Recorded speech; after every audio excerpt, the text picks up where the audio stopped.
E aqui no jornal nós vamos agora entrevistar o advogado Dr. Fernando Recht.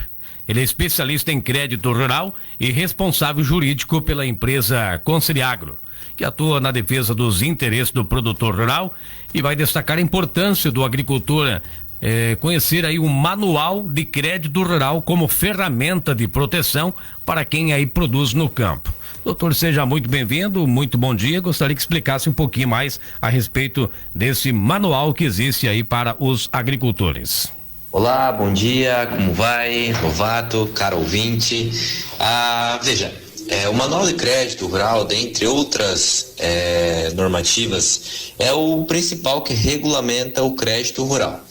Hoje, praticamente todo produtor rural necessita e tem a carência de recurso financeiro para manter a sua produção, né? Manter investindo na sua lavoura, seja na sua pecuária, em toda atividade que envolve a atividade campesiana, a atividade rural.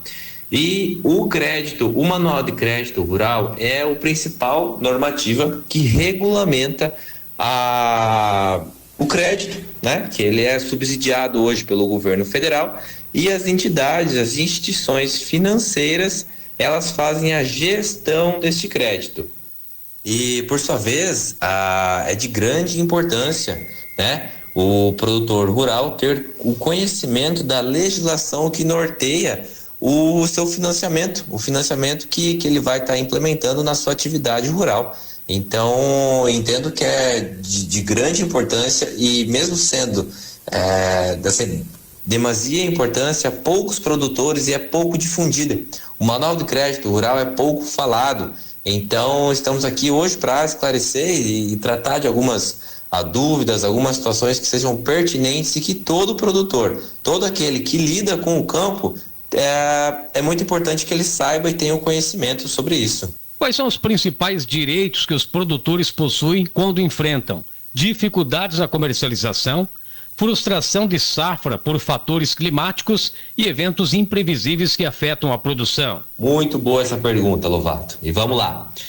Veja, que todo produtor rural, o sucesso do seu empreendimento está atrelado a uma atividade, ao empreendimento que está ligado a uma atividade a céu aberto. Veja que fatores climáticos, o produtor rural, por óbvio, que ele não tem o controle sobre isso. Então, em situações em que ele encontra dificuldade na comercialização e que isso decorre a frustração de safra, que vem de fatores adversos à sua atividade, os direitos que ele tem, e principal deles que traz a regulamentação do crédito rural, é ter o alongamento dessa dívida.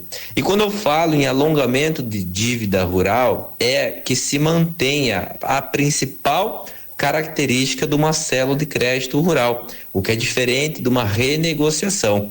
Porque em situações que ele tem direito a esse alongamento, vai se manter as características, a taxa de juros, e ainda vai se pagar de acordo com a sua produção, tá? Então, hoje é muito importante, como falamos na pergunta anterior, ali sobre o conhecimento do Manual de Crédito Rural.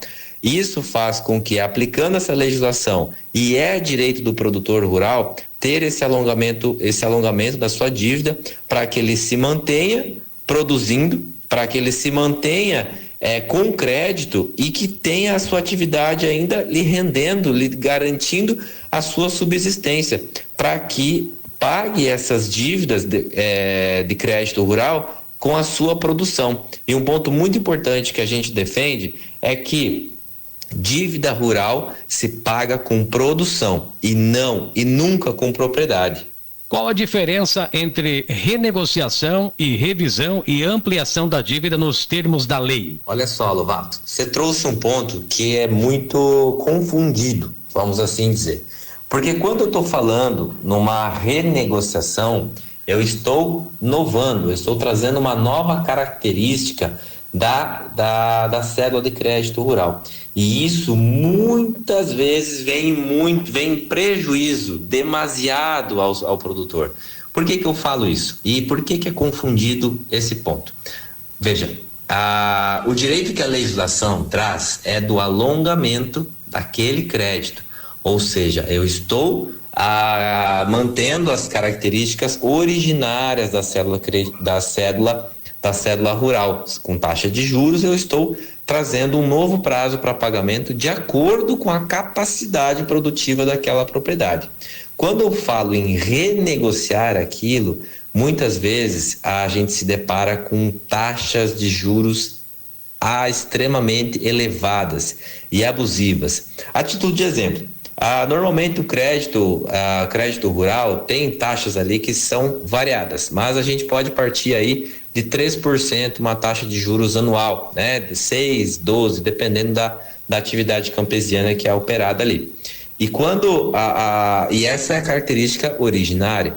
Quando eu falo numa renegociação, é muito comum a instituição financeira, que é a gestora desse crédito, passar a modificar essa cédula, mesmo dando um prazo para o produtor pagar, mas eles colocam taxas que a gente já observa em cédulas de crédito, que perde a sua característica do rural, passando a ser uma célula de crédito bancária, com taxas aí de 2,5%, 3% ao mês. Então, veja, Lovato, essa é uma situação que causa um prejuízo gigantesco pro produtor. E agora, outro ponto é a revisão dessa cédula. Veja, quando a gente trata de uma cédula de crédito rural, o que acaba acontecendo? A gente pega, às vezes, situações em que já houve... pegamos situações, Lovato, em que as operações... havia aquela famosa operação mata-mata. O que isso acontece? A instituição financeira, sabendo daquela situação que o produtor rural estava sendo prejudicado, que ele não ia ter condições de honrar com aquele compromisso daquela cédula de crédito rural, faz o pagamento dela e faz uma nova cédula de crédito com as características de cédula de crédito bancário, tá? E isso vai alongando, vai protelando, aí joga um prazo, coloca para um pagamento futuro, e aí, obviamente, que o valor só vai aumentando. E nessa situação, qual que é o caminho correto? A gente fazer um laudo, através de um perito economista, tá? E que ele vai apurar todas essas situações que ocorreram daquela conta, daquele produtor rural. E aí, conseguimos fazer o levantamento de todo esse dado histórico. Pela legislação, nós temos 10 anos para revisar, tá?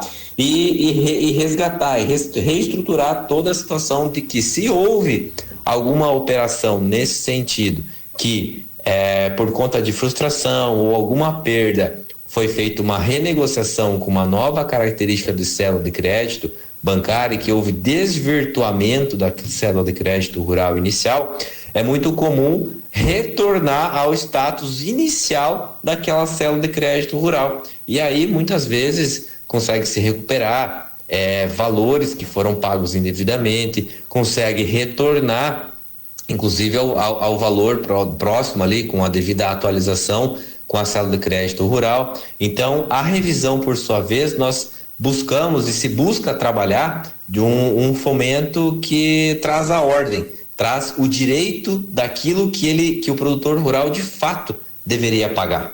Por fim, que mensagem o senhor deixa para o produtor rural que está enfrentando dificuldades financeiras e não sabe por onde começar? Legal, Lovato, vamos lá. Meu amigo produtor, sabemos que a tua atividade, você enfrenta muitos desafios. O risco da sua atividade, do seu negócio, da sua empresa rural é a céu aberto. Muitas situações que desencadeiam está fora do teu controle. Não há situações em que você consiga afastar, remediar, e o esforço que você faz no campo para que continue a manter a sua produção, para que tenha um resultado, para que você produza o alimento, bote a comida na mesa de todo brasileiro. Saiba que você não está sozinho, há uma legislação que te defende.